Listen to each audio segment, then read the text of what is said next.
Здравствуйте, смотрите в сегодняшнем выпуске. Министерство образования Туркменистана проводит отбор на обучение в вузах Румынии. Авиакомпания «Туркменистан» начинает грузовые перевозки в Милан и Шэньчжэнь. Стала известна сумма проектов, реализованных турецкими подрядчиками в Туркменистане, и другие новости.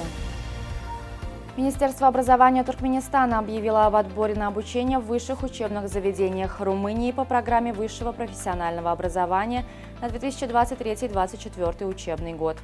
Прием документов от граждан Туркменистана, имеющих общее среднее, среднепрофессиональное и высшее образование, осуществляется с 10 по 20 июля в Туркменском государственном университете имени Махтумкули. Начиная с 16 июля туркменские авиалинии будут выполнять грузоперевозки в Милан и Шэньчжэнь. Авиарейсы будут осуществляться один раз в неделю грузовым самолетом Airbus A330-200 модификации P2F.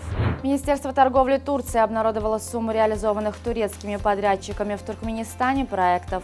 Согласно сообщению, турецкие строительные компании реализовали в Туркменистане проекты общей стоимостью более 50 миллиардов долларов. Другими крупными рынками сбыта услуг турецких подрядчиков являются Россия, Ирак, Казахстан, Саудовская Аравия и Алжир. В Токио прошли переговоры делегации Министерства финансов и экономики Туркменистана с представителями Министерства иностранных дел Японии и Министерства финансов этой страны. В ходе переговоров стороны обсудили вопросы, связанные с разработкой новых документов между Туркменистаном и Японией в финансово-экономической сфере. Президент Сердар Бердымухамедов освободил от должности вице-премьера по агропромышленному комплексу Аннагильды Язмурадова по состоянию здоровья. Соответствующий указ глава Туркменистана подписал в пятницу в ходе заседания Кабинета министров. Постановлением президента Сердара Бердымухамедова Язмурадов также освобожден от должности члена правления Международного фонда спасения Арала от Туркменистана.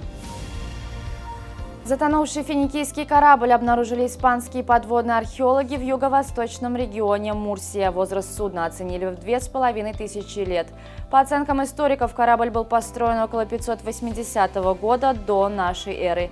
Его изучение позволит лучше представить строительные технологии Леванта, исторического региона, охватывающего страны в восточной части Средиземного моря, а также торговые практики финикийцев. Корабль длиной около 8 метров находится в 60 метрах от испанского пляжа в Мазароне. В Лас-Вегасе появился первый в мире огромный сферический экран, окружающий городскую концертную площадку на 18 тысяч зрителей. Диаметр сферы составляет 158 метров, высота 111,5 метра. Это самое большое сооружение сферической формы в мире. Состоит экран из более 1 миллиона светодиодов размером с хоккейную шайбу. Создание экрана обошлось в 2,3 миллиарда долларов.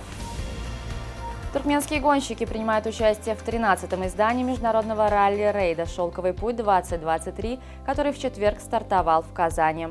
От лица Федерации автомобильного спорта Туркменистана выступают Мирдан и Шохрат Тойлыевы, Максат Мурат Данатаров, Дидар Оразмедов, Беген Чаннаев, Мухаммед Мурат Гурбанов, Сулейман Аннамамедов и Парахат Гарлыев. Маршрут гонок пролегает по территории 13 регионов России. Участникам предстоит пройти более 5000 километров дистанции, а затем финишировать 15 июля у стен Московского Кремля.